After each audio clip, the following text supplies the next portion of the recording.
کہ جس کو چاہتا ہے پھوکوں پہ ٹھیک کر رہا ہے اور چاہتا ہے تو بیمار کر رہا ہے۔ تو اس میں مبالغہ آرائی بہت ہے، اس سے وابستہ لوگوں میں مبالغہ آرائی بہت ہے، عجب بہت ہے، تکبر بہت ہے، تواضع کی بڑی کمی ہے، دنیا پرستی، ہوس پرستی، خواہشات، یہ چیزیں زیادہ۔ اس لیے میں نے ایک بات عرض کی، آدمی اپنے آپ کو باقاعدہ نہ رکھے، کوئی آ جائے تو دم کر دیا جائے، کوئی حرج کی بات نہیں۔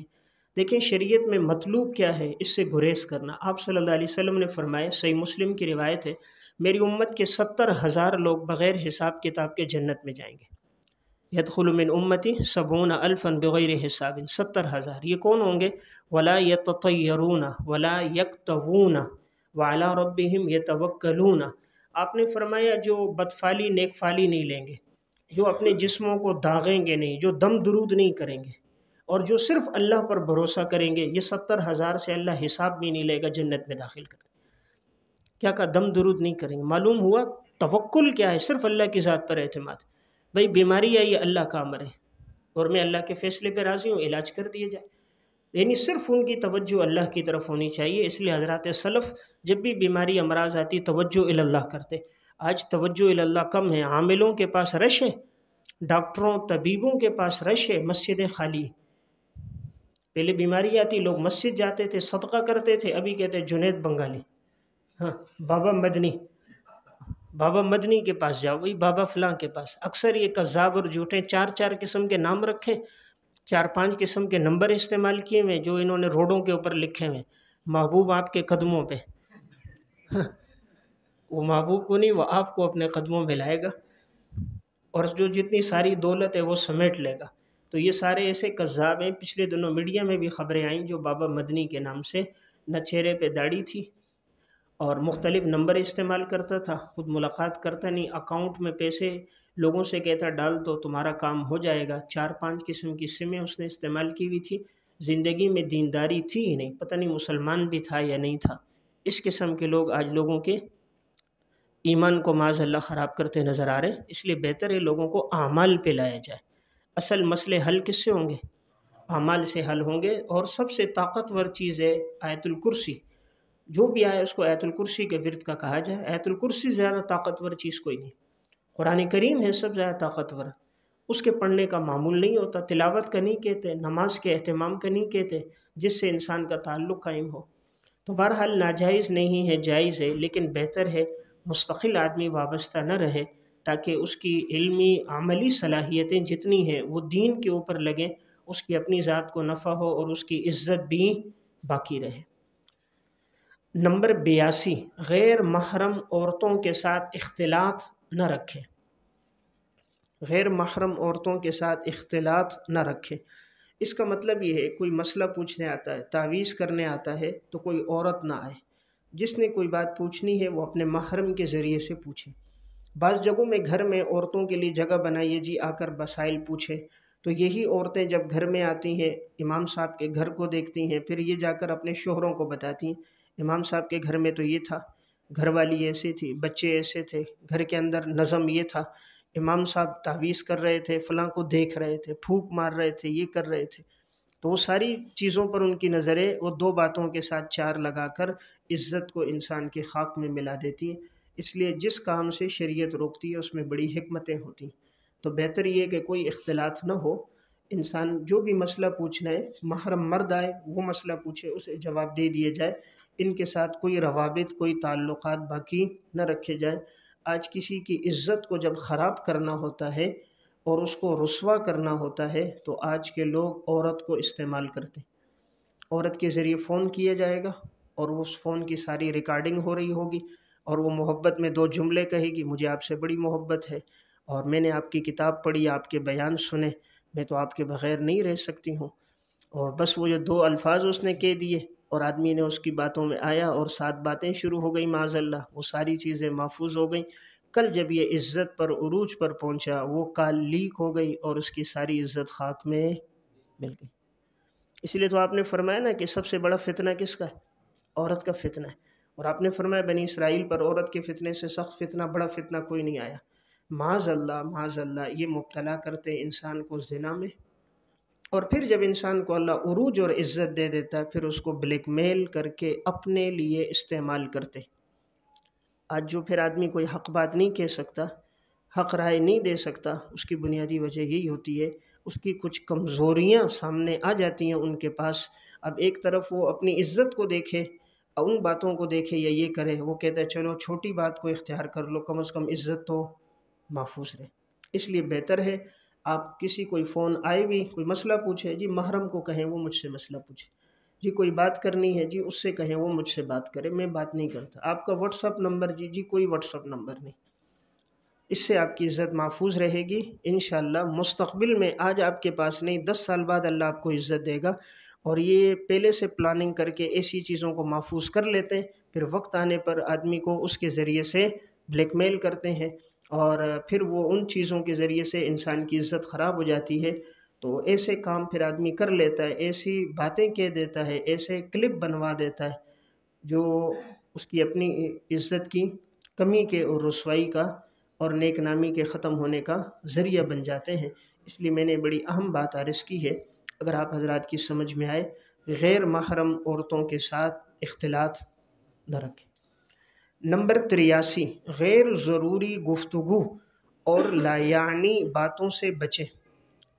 غیر ضروری گفتگو اور لایعنی باتوں سے بچیں، اس کا مطلب ہے عالم آدمی پر ہو سنجیدگی، ہر وقت باوقار بیٹھا ہو، سنجیدہ ہو، یا بات کرے یا ذکر کرے، نہیں تو خاموش رہے۔ یہ ہر وقت زبان چلتی رہنا، ہر مجلس میں اسٹارٹ ہو جانا، کوئی بول رہا ہے پھر یہ بھی ساتھ شروع ہو گیا، یہ اچھی صفت نہیں۔ انسان کی جتنی عقل کامل ہوتی ہے اس کی زبان چھوٹی ہو جاتی ہے، گفتگو کم ہو جاتی ہے۔ جس کی زبان لمبی ہوتی ہے اس کی عقل ناقص ہوتی ہے۔ جب عقل پوری ہو جائے گی نا، گفتگو کم ہو جائے گی۔ جب انسان کو اللہ بصیرت کامل دے دیتا ہے، پھر اس کی گفتگو جچے تلے الفاظ میں ہوتی، وہ بڑی مختصر بات کرتا ہے، بڑی جامع بات کرتا ہے، اور وہ بڑی سنجیدگی اور غور و فکر کے بعد بات کرتا ہے، اور اس کی بات کی طرف پھر سب کا دھیان ہوتا ہے۔ جو ہر وقت چلتی رہے بات اس کی، تو اس طرف کسی کی توجہ نہیں ہوتی۔ اس لیے مجلس میں ہوں، جہاں بھی ہوں، آپ پر سنجیدگی طاری ہو، آپ کی زبان پر اللہ کا ذکر ہو، بوقت ضرورت بات کریں اور آہستہ گفتگو کریں۔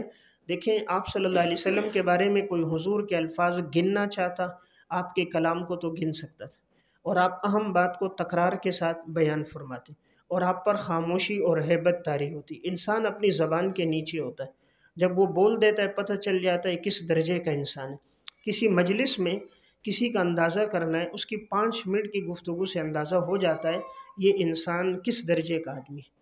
اس لیے جب آدمی زیادہ باتونی ہوتا ہے، پتہ چل جاتا ہے کہ اس کی عقل ناقص ہے۔ جتنی عقل کم ہوگی نا، باتیں زیادہ ہوگی۔ عورتیں باتیں زیادہ کیوں کرتی ہیں؟ اس لیے کہ عقل کم ہوتی۔ طالب علم کیوں زیادہ بولتے ہیں؟ عقل کم ہوتی، اور جب عقل پوری ہو جاتی ہے انسان کی گفتگو کم ہو جاتی ہے۔ نمبر 84، لوگوں کے معاملات میں سالس نہ بنے۔ لوگوں کے معاملات میں سالس نہ بنے، حکم نہ بنے۔ عموماً دیکھنے میں یہ آیا کہ اگر آپ کے پاس کوئی بات آئے گی فیصلے کے لیے، کوشش کریں فیصلہ نہ کریں۔ اس کی وجہ یہ ہے، فیصلہ بڑا نازک معاملہ ہے، پورے بات کی تحقیق نہیں ہوتی، کسی ایک طرف جھکاؤ ہو جاتا ہے، اور حدیث میں آتا ہے نا، جس کو قاضی بنا دیے گئے، بغیر چھری کے اس کو ذبح کر دیا گیا۔ تو چھری کے ساتھ ذبح ہو پھر بھی تکلیف ہے، بغیر چھری کی تو بہت تکلیف ہے۔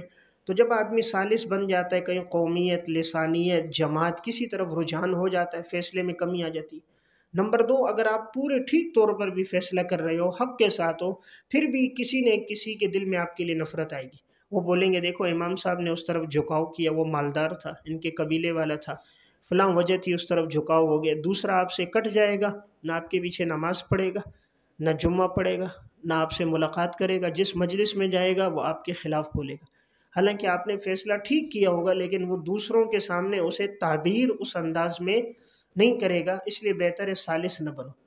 کوئی آتا ہے جی میں جرگے نہیں کرواتا، آسان بات ہے۔ اب ساتھی آتے ہیں جی ہمارا جرگہ کراؤ، جی مسئلہ پوچھنا ہے بتا دوں گا، باقی قاضی نہیں ہوں، جرگے کرانا ہمارا کام نہیں ہے۔ اپنے آپ کو یہ نہ سمجھو اس میں میری بڑی عزت ہوگی، بڑی عزت نہیں ہے، بڑی مشکل کام ہے۔ امام ابو یوسف رحمہ اللہ دنیا سے جا رہے ہیں، اور علامہ زاہد الکوثری رحمۃ اللہ علیہ کی ایک کتاب ہے جس میں انہوں نے امام ابو یوسف کے حالات لکھے ہیں، حسن التقاضی فی سیرت الامام ابی یوسف القاضی۔